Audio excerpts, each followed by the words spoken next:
আসসালামু আলাইকুম রহমতুল্লাহ। প্রিয় দর্শক মন্ডলী, আপনারা স্ক্রিনে একটা ভিডিও দেখতে পারতেছেন যে একটা মহিলা কালো বোরকা পরে এবং হাত মোজা পা মোজা পরে ভিডিও করতেছে এবং ব্যাকগ্রাউন্ডে একটা গজল বসিয়ে ভিডিওটা ফেসবুকে আপলোড করেছে। তো এখানে বিষয়টা হলো, আমি একটু কমেন্ট বক্সে ঢুকলাম, ঢুকে দেখি সবাই কমেন্ট করতেছে মাশাল্লাহ মাশাল্লাহ, খুব সুন্দর ভিডিও।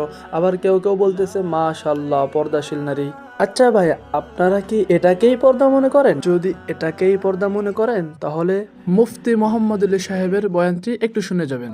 শেখ, আমি বোরকা ও হাত মোজা পরি, এই অবস্থায় ফেসবুকে যদি ছবি পোস্ট করে থাকি বা ফেসবুকে, ইন্টারনেটে বা টিকটকে কোনো ভিডিও যদি দিয়ে থাকি, অসুবিধা কোথায়? আমি তো পর্দা অবস্থাতে আছি।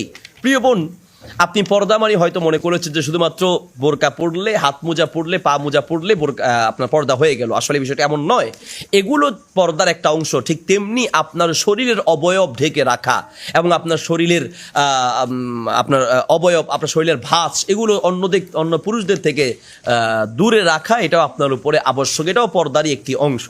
আপনি বোরকা পড়েছেন, ঠিক আছে, আপনি যদি সেখানে টিকটকে ভিডিও দেন অথবা আপনি ফেসবুকে ভিডিও দেন, তাহলে আপনার শরীরের অবয়বটা বোঝা যাবে এবং আপনার কণ্ঠ অন্যরা শুনতে পারবে। মহিলাদের শারীরিক যেমন পর্দা আছে, কণ্ঠেরও পর্দা আছে। আপনি সেখানে গান গাইবেন অথবা তেলাওয়াত করবেন, কথার কথা আপনার শরীরের ভাঁজ দেখা যাচ্ছে, আপনার শরীর বোঝা যাচ্ছে, এটা উচিত নয়। এই জন্য উচিত হচ্ছে যে কোনো মহিলা যদি ফেসবুক এই একান্তই নিতান্ত চালাতে চান, তাহলে নিজের কোনো কিছু পোস্ট করবেন না।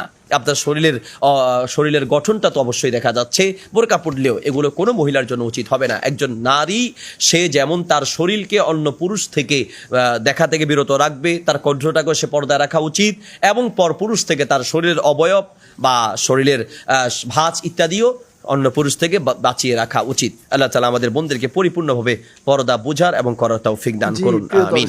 আপনারা বয়ানটি শুনে বুঝতে পারছেন যে আসলে হাত মোজা পা মোজা কালো বোরকা এটা পরার নামই পর্দা নয়। আসলে এই যে যারা কালো বোরকা হাত মোজা পা মোজা পরে ফেসবুকে ভিডিও আপলোড করতেছে, এরা অধিকাংশই মাদ্রাসা পড়ুয়া ছাত্রী নয়, বরং তারা স্কুল কলেজ বা ভার্সিটি পড়ুয়া ছাত্রী। হ্যাঁ, তবে মাদ্রাসার ছাত্রীরাও আছে। তবে মাদ্রাসা পড়ুয়া যে ছাত্রীগুলো আছে, তারা অধিকাংশই আলিয়া মাদ্রাসা পড়ুয়া ছাত্রী অথবা কওমি মহিলা মাদ্রাসার ছাত্রী হলেও তাদের ইসলামী জ্ঞানের অভাব, অথবা মাদ্রাসার হতবাগা নির্লজ্জ বেহায়া যে ছাত্রীগুলো থাকে, এরা হলো সেগুলো। প্রিয় দর্শক, আপনাদেরকে বলি, এরকমের বোরকা পরে ভিডিও করে ফেসবুকে আপলোড করতেছে, এরকমের ভিডিও যদি আপনাদের সামনে আসে, সাথে সাথে রিপোর্ট মারবেন।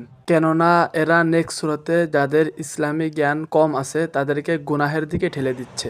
আর এরকমের ভিডিও যে সব বোনেরা তৈরি করেন, তাদেরকে বলি, বোন, আল্লাহকে ভয় করেন এবং এরকম ভিডিও বানানো বন্ধ করেন। আল্লাহ তাআলা সবাইকে সঠিক বুঝ দান করুক, আমিন। এবং আমার যদি ভুল হয় তাহলে আপনারা সবাই ক্ষমার দৃষ্টি দেখবেন।